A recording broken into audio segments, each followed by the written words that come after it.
Okay, I searched high and low for a way to easily get bark off a Douglas fir. YouTube, you are no help. Here's my Douglas fir round that I'm making end tables out of. The starting block looks like I got 2 pieces of firewood under there so it doesn't roll. I tried doing the cut down the middle with the chainsaw and then skin it. Like one YouTuber said, it doesn't work for Douglas fir. The only thing that works is smashing the bejeebers out of it.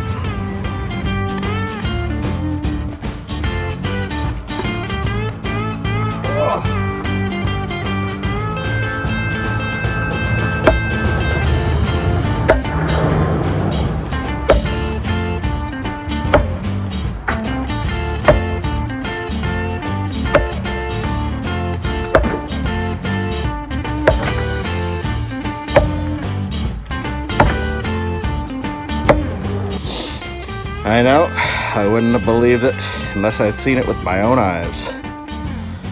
There you go. That's how you do it, boys and girls. It's 2021. Women can do this just as well as men. You might be wondering why I'm out of breath. It's primarily because I'm out of shape.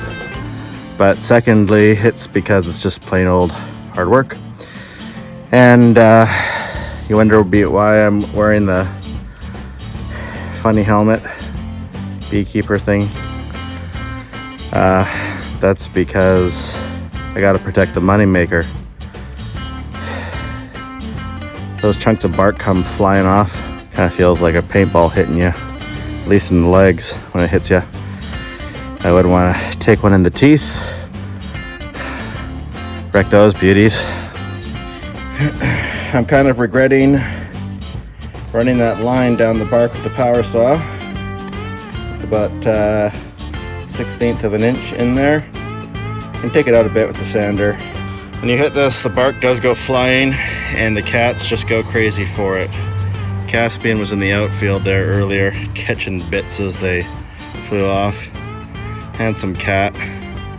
Don't want to neuter him. Here comes Polly. Where's the... Oh, we're about to do a showdown here. Get ready for it. You never know. One of them might get scared, but we're about to see probably an epic cat fight. Polly's half Caspian size. They're brother and sister. They get along. They hump each other too. I don't know what's up with that. Animal instinct, I guess. Just gotta see to show you. Our instincts aren't always right. Where's August? Yeah, for this one, I'm gonna try without a power saw cut down the middle. See how well it smashes out. Oh, they're going at it again. Oh. Meow. Nothing to see here, boss. I saw that, Polly.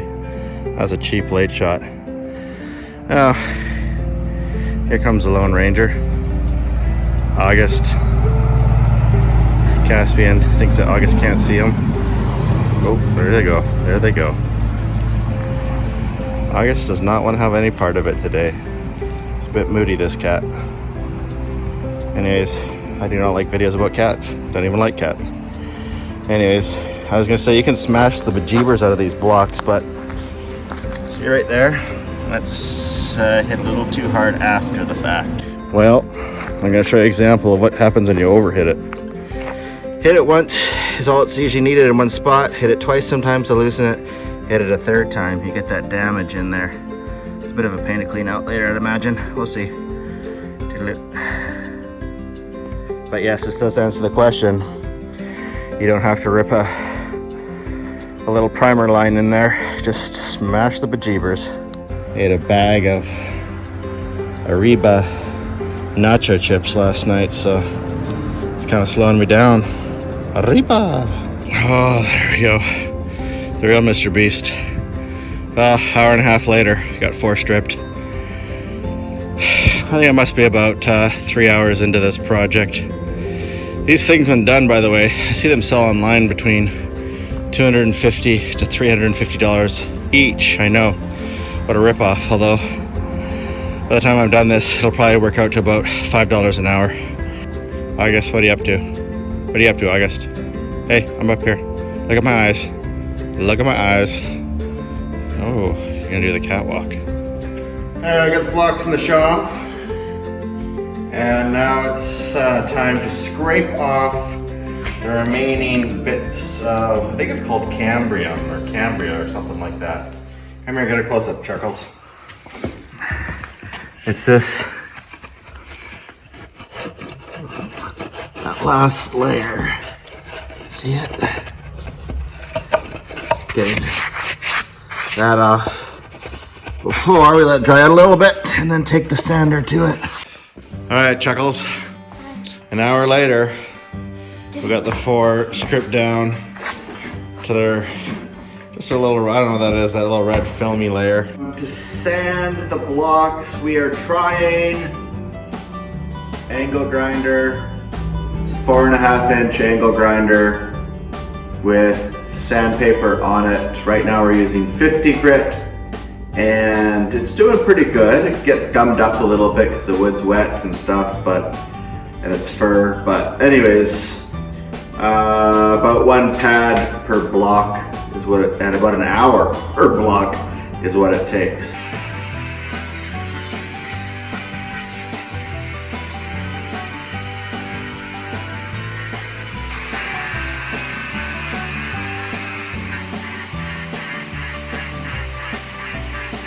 Remember when I hit the bejeebers out of the block? Come here, Charlie.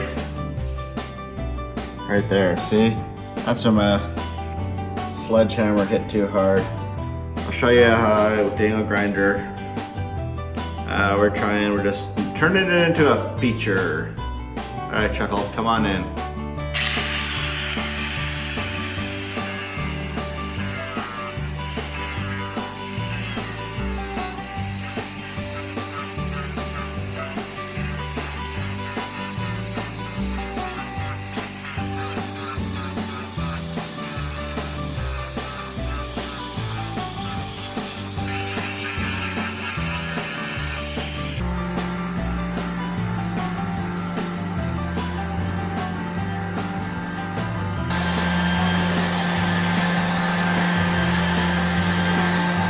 All right, there they are, sanded. I just did hand sanding on the sides with 220 and the orbital sander 220 on the top. Since they're still green, wet, I'm gonna let them dry out for at least a year before I really finish them.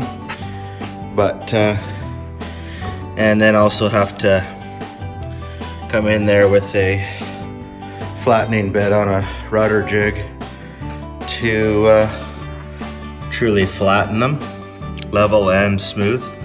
Where's a good, yeah, here you see some pitting in there.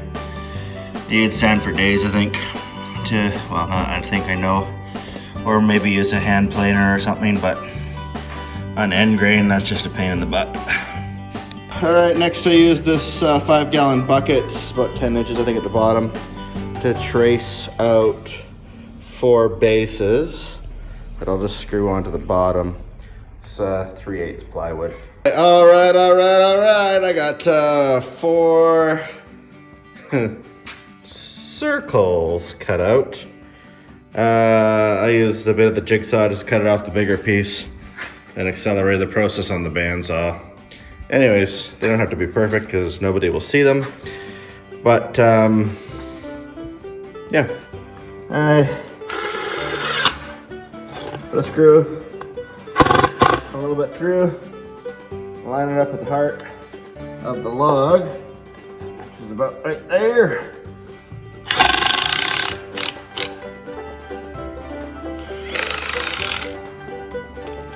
Alrighty, so that's the ugly bottom. Profile there, profile there. I'm also doing that to help it dry in my office better. Okay, and here we are with the finished product. Oh, come on, Ruby. You want to be in my YouTube video. It's the early morning crowd They're always grumpy. Here's the here's the other stump. One more. Quattro. Well, my mom really wanted to watch a YouTube video with me. That's it, friends. Thanks for watching.